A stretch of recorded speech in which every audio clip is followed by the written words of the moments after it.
Hey there! Thank you for tuning into Duckbricks. Over the years, LEGO designers have constantly been coming up with brand new ideas from the vintage era to the middle era to the now modern era of LEGO.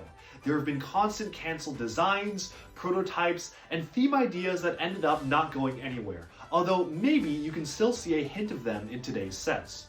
Well, today that's why we are launching this brand new sub-series of Brick Breakdown, where LEGO David and I will be taking a look at the many LEGO prototypes, cancelled ideas, and concept artwork over the years. In this episode, we will be starting off with the vintage era of LEGO, and we're going to analyze and take a look at some of the cancelled vintage LEGO sub-themes. For this episode, we'll be looking at all of the vintage cancelled space sub-themes and prototypes. Whether they're hardly recognizable prototypes for things that we actually got like Mtron or Blacktron, or just cancelled themes like Ctron and some other alien stuff along this list, there is a ton to look at, so let's get started right now. As per usual with Brick Breakdown, we have our guest, LEGO David. Thank you so much for being here, and how you doing? Very well. That is great to hear. Well, let's just get right into the video. There is a ton of stuff to talk about. We'll specifically be covering the vintage era of LEGO prototypes, specifically from the 80s and 90s. And what really makes these stand out is that many of these are actually cancelled theme ideas. We don't often see prototypes of actual sets that were released, save for a few, but by and large, the vast majority of the prototypes we're going to be looking at are for themes that never came into existence, which make them arguably a little bit more interesting than some of the other prototypes we'll look at, which are for themes that actually did eventually come out as sets, or just for cancelled set iterations on sets that we actually got. So with that in mind, is there something you wanted to start out with in particular? So I think we should start with all the stuff like the stuff from the 80s and 90s like Ctron. That's a really interesting one to talk about. Okay, well, Ctron it is. For people who are watching this video who may not be aware of Ctron, it was essentially the precursor to LEGO Aquazone, although you can see that the color scheme more closely reflects the later stuff that we got in Aquazone, specifically the Aqua Raiders 1 sub-theme. Ctron was LEGO's first ideas when they were playing around with trying to do an underwater exploration theme with a sci-fi twist, which is why you can see that many of the vehicles here are very much sci-fi-like and not like any regular diving equipment you would see on Earth. They also proposed a ton of new molds for creatures, and even some molds that enhanced and completely changed the minifigure entirely. So a ton of super fascinating stuff here, and that is one of the things that you will notice about many of these older prototypes. They actually introduced a ton of molds, and sometimes parts from those molds have actually made it out in the public.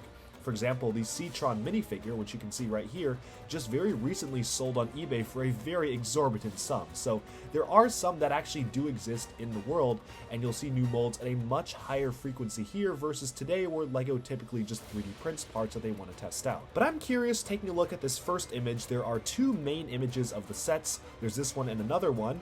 What are your thoughts on this first image and how it looks?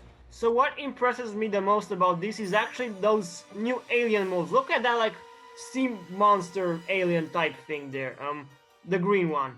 That looks incredible, honestly. I'm really curious how that would have looked like if you were in a set. I totally agree, and that's something I kind of wish Aquazone did more. We really only got one new mold for animals out of Aquazone, and that was the manta ray, and I believe the octopus as well came from Aquazone. But honestly, those are pretty standard Earth animals. I would have really loved to see their take on more sci-fi or fantastical animals like this one, particularly because this looks to be just a riff on the standard LEGO shark. It has the two characteristic studs on the top, but there's some sort of fin that goes through them. And you can even see that there are stud connections on the eyes, so it's not like this is completely non-LEGO or doesn't have the LEGO touch.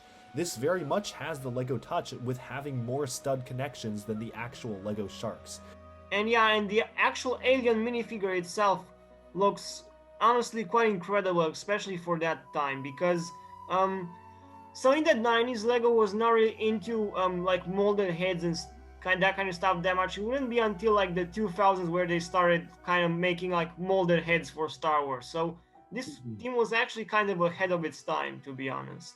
And even to this day, we still really haven't seen drastic modifications to the minifigure torso, not at least as much as this. The closest thing we got was, say, Axel from Nexo Knights, which took the standard torso and placed a larger armor piece over it, but even then you could just see the standard torso underneath.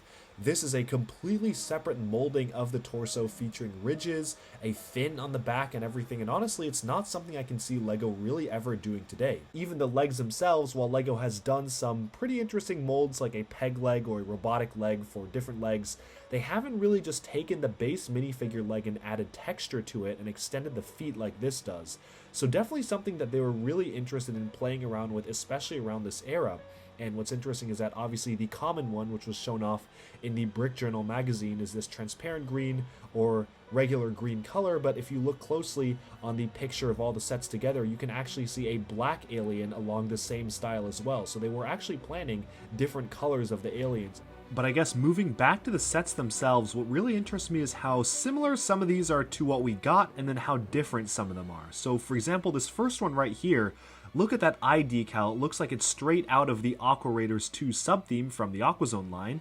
But then you have all these special molded parts that we never got, like the new propeller circle piece looks like it's a completely new mold that it mounts on studs, and we even have a large black propeller in the back, plus some flipper pieces along the side, which I'm guessing evolved into the flipper piece that was seen in the Stingray sets, but obviously it looks very different from that.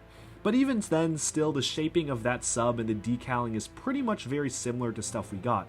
But then you get really out there stuff like this one using the flex tubes to have a more streamlined and underwater propellant shape, which honestly I feel like the design is really inspiring. I love the way that one looks, and I kind of wish we got that one as an actual set just because of how unique the flex tubes work. Even looking towards the base, we have a new Cocoon mold that we never saw in LEGO form that actually honestly kind of reminds me of the Invasion from Below sets, to be honest. Yeah. I will say that the base seems like the exact same one they used in AquaZone, like the raised base plate. Yeah, the printing is super close. It's definitely in a more muted color scheme, but obviously it's the same exact layout, but the build is totally different, whereas this seems to be a docking bay for a sub, kind of like the Aquashark's base. The actual base that used this layout obviously had a much more detailed structure kind of going around the back, but definitely the printing and layout seem to be very similar. You're right about that. So yeah, some really interesting stuff. What really fascinates me is all those new molds that seem to be quite ahead of their time, frankly.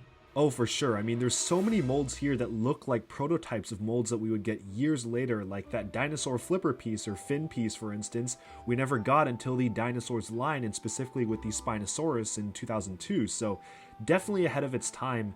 And speaking of, let's go on to the next slide here where we see a different faction of Ctron, specifically the Ctron Monorail. What do you think? I think it looks quite amazing. I actually really like the idea of an underwater monorail. That's something really cool. And it's a real shame that the original monorail quite bombed and then they never explored that concept any further, because for the time it was very expensive and they didn't make any more after the first two.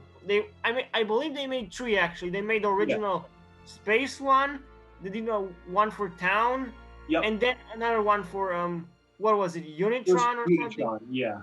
Yeah, and that was it. And from what I've heard, they didn't sell very well, so they didn't explore those monorail ideas any further. Oh yeah, back in the day, these were pretty prohibitively expensive for the regular average consumer to buy. I'm sure if they did something like it today, you've got a lot more AFOLs who are into LEGO who'd want it, but especially back then, it was too expensive, and the other thing is that LEGO outsourced the creation of the monorail track, so even if they wanted to, they can't bring back the exact pieces and the exact system today. They'd have to think of something new because they legally cannot produce any more monorail tracks, unfortunately. Yeah, it's a real shame we didn't actually get to see this set. Yeah, I really hope LEGO someday tries a new monorail type set again, because to be quite frankly, I think a monorail type set would actually sell a lot better nowadays than it did back in the 90s, honestly. Oh yeah, that's for sure. People have a lot more money now, and nostalgic AFOLs are gonna instantly jump at it, regardless of how expensive it is. Oh, for sure. They just have to come up with some sort of a new track system, which honestly I feel that LEGO could do. I mean, they just made the roller coaster system, so they're open to making new tracks. But I guess if that's all we have to say about Ctron, we can probably move on to the next prototype. What are you thinking? You want to stick with space for now? Yeah, I think we should stick to Lego Space. Alright, sounds good. So the next one we have up here is for an unnamed theme. We don't know what exactly this was supposed to be for. Obviously, this was made after/during Blacktron's development because the alien in the picture has the standard Blacktron torso, but again introduces very unique molded arms and a molded head, not to mention all the crazy molded parts in this vehicle that we never actually saw in actual sets. Wow, I've never seen that before. That alien mold looks sick, honestly. Are those Fabuland arms? They're Fabuland arms. Alright, Huh. that's super fascinating. I didn't know you could stick those onto minifigs. I guess I've never tried ripping the arms off. But that's a dual molded head, or what looks to be dual molded, back in the 80s, which is kind of crazy. I think, yeah, late 80s, somewhere there. Man, talk about ahead of its time. But I guess moving away from the minifigure, I'm curious to hear your thoughts on the new pieces that are shown off in this model, specifically that door hatch piece. I'm particularly fascinated by that because it kind of reminds me of a cross between the modern LEGO City airplane door pieces, but it also looks like something that would work perfectly in a sci-fi base environment or something because you have this two different colors of an outer and inner shell. So definitely something I wish that we got with LEGO because that piece is really cool and seems really useful. Yeah, I think it looks quite cool. I do really like those new cockpit elements that they were testing. Those space hatches kind of remind me of what Alpha Team got back in 2004 with the deep freeze line, where they have like a specialized part and then you put like the cockpit piece in it, something like that. Oh yeah, I didn't think of that, but now that you mention it, it really does look like that Alpha Team cockpit, just a lot more squared off, and instead of having curves, they have it at a much more wider angle. But I guess before we move on from this prototype model in general, I'm curious to hear your final thoughts on it, the build, the color scheme, and particularly the alien as well. So the color scheme kind of reminds me of Space Police 2. The actual design looks, I don't know, kind of weird, looks kind of like a space tractor or something. That's not necessarily a bad thing, but I'm saying not the most interesting design I've seen, but still interesting nonetheless. But yeah, easily the most interesting part is definitely the alien. I definitely agree with that. I think build-wise, what really stands out to me is the construction of the windscreens on the cockpit. Obviously, that very tip nose piece doesn't exist, but I actually really do like the way that they angled the cockpits. You really didn't see building techniques like that, especially back in the 80s and 90s, and even today, you're kind of not going to see a windscreen angled in that interesting kind of way. That's really mostly reserved for people doing mocks and whatnot, so I actually do kind of like seeing that in an official set, but other than that, I think that the back of the set is really basic, just basically just stacking bricks and those cockpit pieces. Really nothing too special, it's just really the front of it that makes the model for me, and of course that alien figure as well. But I guess now is a good time to move on to our next prototype. This looks to be a prototype for Blacktron 1.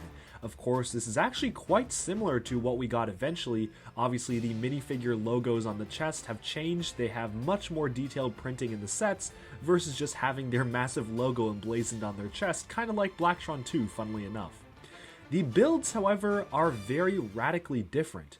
Whereas with Blacktron 1, we got relatively standard stuff, albeit some asymmetrical things like the Renegade, mostly just standard ships and cars and vehicles. Now these are really out there and strange, and I'm kind of curious, what do you think of the original design for the Blacktron theme? I actually do really like how unique those designs. I mean, look at them. They look like some quite unconventional ship designs, especially the big one there. Oh yeah, for sure. Obviously, these prototypes aren't quite as interesting as some of the other ones because these are for an existing theme, although I do actually really appreciate how radically different this is compared to the actual sets we got. And it almost seems like that prototype Blacktron 2 cockpit swapping feature was really being tested out here before being fully implemented in, of course, the Blacktron 2 sets themselves. That being said, not too much differs in terms of the color scheme, maybe a little less just plain yellow and a little more just black and transparent yellow, but nothing too much else to say specifically about these, so we can move on to the next prototype. Coming up next, we have something that is very interesting. It is a space line that was developed in the 80s or 90s. It never made it to shelves, but the exact designs and the exact color scheme surprisingly popped up several years later in 2001's Life on Mars alien theme. Okay, that's super fascinating. I didn't know they did those types of colors back in the 80s because it wouldn't be until the 2000 when they started making all those obscure colors. Right. So this line was also quite ahead of its time there. I really like the design for the main ship. I think it looks quite unique, especially with the big cockpit in the front and then like the bigger one in the back. Yep, I'm so in love with that spaceship design, I'm almost very tempted to make one of my own because just look at it, it's basically the Megacore Magnetizer but in flight. And beyond the Megacore Magnetizer, they've also included those massive engine pieces where they reuse the cockpit piece to make up those massive engines. So, such a cool and unique design, I really wish that we actually got this. What's super interesting is that I actually used recolored cockpit pieces in black for the propellers back there. Right. I don't think we ever got those in black, right? No, we didn't. Oh, that's a shame. However, what is most interesting about this theme to me is that this was obviously conceptualized as an 80s or 90s space sub-theme, especially one of the earlier ones, but this exact kind of aesthetic really was very prominent in the Life on Mars sub-theme. I'm not just talking about the color scheme, but look at all the propellers and all the sets. They've got these propeller pods.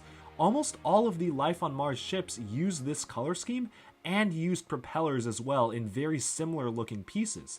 It's really interesting to me how LEGO seemingly revitalized an idea that they had canceled years ago just for Life on Mars. So it seems that LEGO actually does kind of have these sets and prototype ideas kept in the vault and are willing to use them years later, which is probably why they're unwilling to show us too many prototypes, because who knows, maybe some of them will end up being integrated into sets years down the line like this one. But speaking of unreleased space themes and ideas, we have yet another image that was revealed in Brick Journal. Now I actually have the magazine in front of me, and it says that quote-unquote this was a fan conceptualization design who later became a LEGO designer. So I don't know if the fan who thought up of this came up with it during his tenure at LEGO and this was actually a cancelled theme idea, or this was just something that he created on his own and then pitched to LEGO, which never actually was made. So I'm not actually sure if this was officially a cancelled theme, although I kind of suspect it is because there's too many strange recolors here that just don't make sense for an average fan to have had their hands on.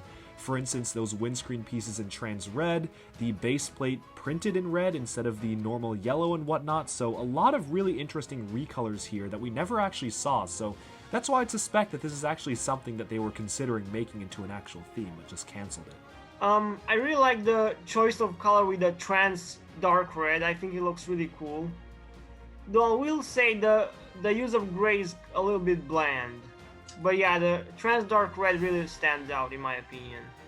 And I really like the design for like two like control towers and then like a main base type thing. It looks quite unique and something we haven't really gotten in other space themes, to be quite frankly. Yeah, I think I share most of your thoughts on this. I'm very impressed with some of the builds of this. It's using some more sophisticated stuff, especially for that time that's going closer and closer into mock territory, which is why in the beginning of the video I wasn't even sure if this was just something an AFOL made and later pitched to LEGO or was an actual theme in development at LEGO, but definitely some really interesting stuff. The only thing I'm really not sold on though is that light gray color scheme. I think the trans red is fine, that's pretty cool, but the gray, I mean, we are getting enough of that in Star Wars already. I'd love to see LEGO Space do something a little bit different from just a predominantly gray and more industrial type styling. Yeah, I absolutely agree. But yeah, the build looks really cool. I would love to get actually something like this. And honestly, that's one of the best things I love about this era of LEGO Space. They were being very experimental and honestly just trying out whatever sub-theme would seem to work. That was the beauty of having an overarching space sub-theme, but every single year there would be a few different factions that they'd have to create. That meant constant innovation and reimagining the space line with stuff like this, and although of course we're not the biggest fans of the color scheme, I still would have loved to see the build, and if this was just one of the many ideas they were tossing around, it's a shame that we didn't see more. Yeah, exactly. I feel exactly the same as you do. Alright, well, one can at least hope for a revitalization of space, maybe with that fan vote for the 90th anniversary, we'll see.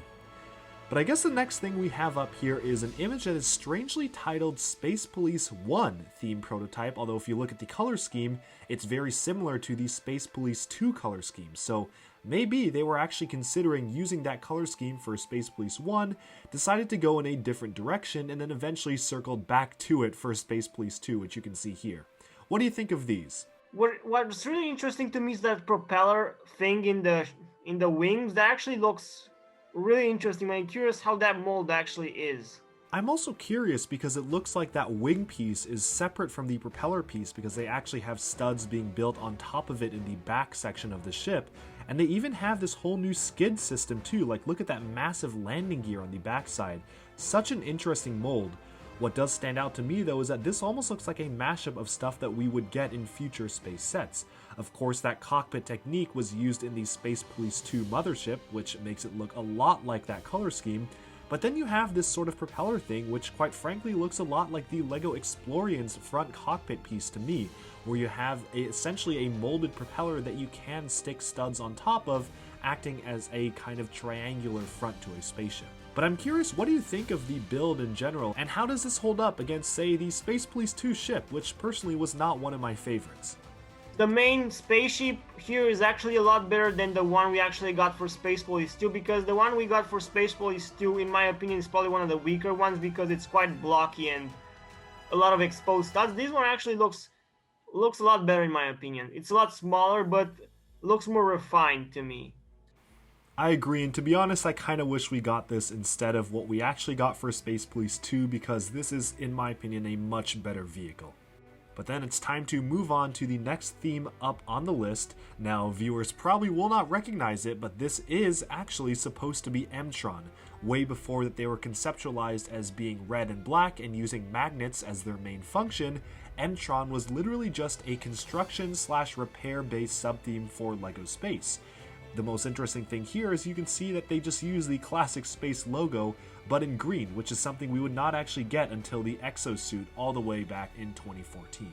I actually quite like this color scheme. It looks quite unique. So in Explorians we got the color scheme of white, black, and trans neon green, but here it's actually trans dark green. Yeah. And I think that actually looks quite a lot different than the one we actually got. The set that stands out the most to me is the thing with that tall. Okay, I don't know what that is, but it looks cool. Yeah, that looks like some sort of a construction crane type set, and it actually does use a magnet, so I guess that they did have some magnets integrated into the theme at this point. For me personally, what's most interesting is that whole base on wheels type vehicle that they have on the far right there. I really like the inclusion of those transparent green windscreens that we never actually got in sets, plus getting that Blacktron 2 booster pack in orange is super cool as well. I wish we got that one in more colors besides just white. The set that I like the most is that tank thing there. Actually, that looks quite unique. Something that would get in Mars mission to me, looks like. Oh yeah, it does actually kind of look like some sort of industrial or fuel type vehicle. I really do like that one as well. But I guess now moving on from this very early conceptualization of Mtron, we can take a look at some of the other Mtron prototypes. Now these ones are much closer to the actual sets, but they still didn't quite figure out the whole magnet aspect and seem to focus more on transforming construction vehicles. Let's take a look at some of the sets right now. I think they look quite small and something you would get in City, but with like a space color scheme. But yeah, I really like those kind of mech things that they got going on there. I can see that, yeah. I think easily the most interesting stuff are the walkers and mechs, especially this very highly detailed and greebly walker, which obviously would never have worked as an actual set, but I do actually appreciate the way that this one looks. I also do like the ones that do have transforming features. I always love LEGO sets when they can transform, and this one in particular really kind of reminds me of an Alpha Team set that we got for the Mission Deep Freeze line all the way later on in 2004, specifically how a standard car can move the wheels closer to elevate up a little bit higher, although for this one in particular they revealed a pair of arms, and for that one they had a massive drill underneath, but kind of the same concept. Even this one's transforming feature is probably the coolest to me. A forklift transforming to a mech is a pretty cool feature, and obviously while the legs can't move individually, it's such an inspired tool to have the forklift pieces being used as well the pointy legs and feet of a robot. That being said, there are some that really are just not that interesting, like for example this one, which literally looks like a city set but with a little bit of a minor space twist. And yeah, I can see some hinges, so I'm guessing this one transformed a little bit, but at least in this configuration, it's honestly not that interesting to me. Yeah, this one I think is the most interesting one with the transforming feature. Well, speaking of, I guess, utilitarian vehicles that can sometimes transform, the final theme that we have up to look at is LEGO Rock Raiders, whose status as a space theme is debatable, although if you look into the backstory of Rock Raiders being a sci-fi crew who were manning a large spaceship sucked into a wormhole and were ejected onto an alien planet where they had to mine crystals to fuel their ship, that's where you can kind of get the sci-fi and space aspect, and it doesn't really belong with any of the other categories, so I figured we can just discuss it for this video. That is also the most modern theme that we are discussing in this video, coming out in 1999. But we actually can see some Rock Raiders concept art, specifically from a making of LEGO DK book, which was actually one of the first DK books LEGO released that showed an insight into how they make themes. Funnily enough, I actually have this book in front of me right now, so I'm going to try to take some more high quality pictures and post them up here so we can take a look at them in full detail. What does it say? What info is there? There are a ton of concept art images here like this, and Oh my goodness. yeah, well, let's start off with this. So, I mean, what it looks like they said this is, they were inspired by old science fiction artwork to make stuff like this. I mean, what do you think of this design? Oh my goodness, I really wish we got this. If we got, did they make this or is it just something they used to be inspired by? Okay, this looks like it's old science fiction artwork that inspired them, and not actually stuff made for Rock Raiders, which is too bad because that's really cool. Yeah, I really wish we got this as a Lego set, to be honest. Hey Lego, wanna make sets for adults? This is what they actually want. I don't think they would have been able to pull it off in 1999, but nowadays, yes, I'd love to see this. Yeah, absolutely. Now, what is something a little bit more concrete and what seems to be a planned set is some sort of a scorpion driller thing that mixes Technic pieces. I mean, look at this model. I actually haven't seen an image of this online, I'm just now seeing this in the book, but wow, that's such a cool and refined model, especially in comparison to the rest of the theme. What do you think of that? Yeah. Reminds me of some Mindstorm sets that they had around that time. Yeah, you're right. It does, yeah. Looks like a really unique design. I really wish we got that. And that actually looks quite reminiscent of that old science fiction artwork. Yeah. Honestly, I think they should have made this set as well, not just the ones they did make. I agree. This one's really nice, and seeing it alongside the actual sets kind of makes me sad. It's almost like they planned this as a set but didn't do it, and honestly, it's easily the most innovative out of all of them, I'd say. Like, a lot of the Rock Raider stuff was very juniorized and very much consisting of large pieces, and this looks like something actually really unique. But moving on to the next piece of concept artwork here, this actually looks to be one of our looks at some sets that were not actually put into production. Obviously, there's one that's just the Chrome Crusher on the side there, but on the far left, we have a much more interesting vehicle featuring wheels that are basically straight out of Power Miners, and a much differently styled drill piece. You can see that it's basically just Technic gear stacked instead of actually using the drill. What I do really like about this is that it actually features some sort of grabber arms to grab the boulders sticking out of the front. I am not entirely sure how they would have pulled that off in 1999, but it certainly is pretty interesting to consider. If this was like in the 2010s, they probably would have done something similar to the Seabed Scavenger, but in 1999, I'm not sure. Yeah, very interesting. And some other alternate designs like this, which is like a sand crawler almost, with another one of those arms. Maybe they were planning like a mold or something for the digger arms. Judging by how they made that completely new mold for the drill, I wouldn't be surprised if they also made some sort of new molds for the arms. The segments look like the stuff we got in Alpha Team, like the underwater Alpha Teams. Yeah. You read my mind. That was exactly what I was thinking. But moving on from these sketches, we actually have some of the prototype pieces. Obviously, you've got the drill here, which it's very nice to get in chrome, but what's interesting to me is that the Rock Raiders bucket component started off in different colors, and that looks like it's Duplo studs right there. Now, that actually might be a Duplo piece. I'm not too familiar with Duplo, so I probably don't recognize it, but kind of strange how they were considering using maybe a Duplo scale or a Duplo piece for these sets. Those are very clearly Duplo studs there. But yeah, something like using Duplo parts in normal system sets is something LEGO has never really done. Yeah. That would have been interesting. I agree, but I guess then we can move on to the real interesting stuff here, which are of course the prototype sets. Now, one of these is pretty much exactly what we got with some color changes because the colors for the molds weren't ready yet, but another one of these is significantly different and a lot more interesting because it features a new cockpit mold. But what do you think of these two prototype sets? And they're the only two that we have seen so far.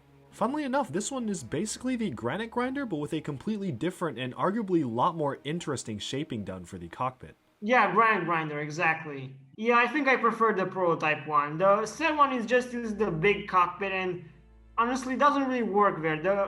The prototype one looks a lot sleeker, in my opinion. I'm guessing this was a mold cost issue where they couldn't afford to make the big one and the little one, so they just said, I'll just use the big one for every set, and it works better for some sets than others, I will say that. Yeah, definitely. And the next one up is very clearly supposed to be the loader dozer, but with a few minor changes.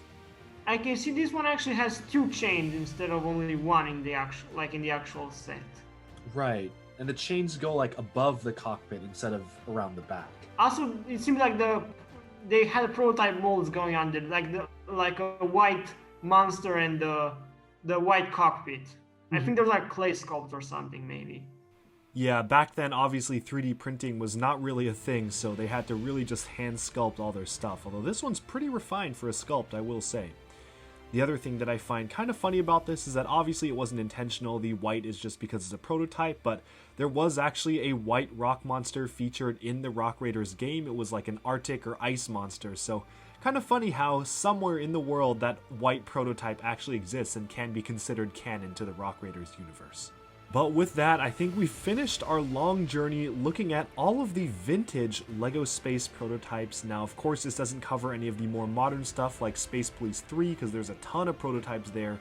Even Alien Conquest got a ton as well, so we'll definitely be covering those in a future video, but this one's long enough already because LEGO Space was entering a very experimental era back then. Certainly a lot of interesting ideas and concepts were being tossed around, and it was kind of a fun journey being able to look back and discuss what could have been with LEGO Space.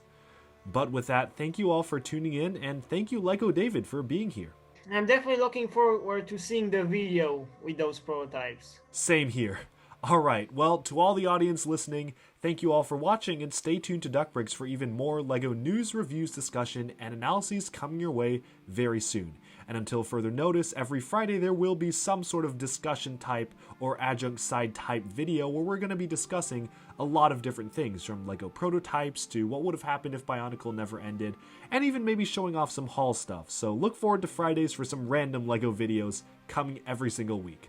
Thanks for tuning in, and I'll talk to you again very soon. Bye-bye for now.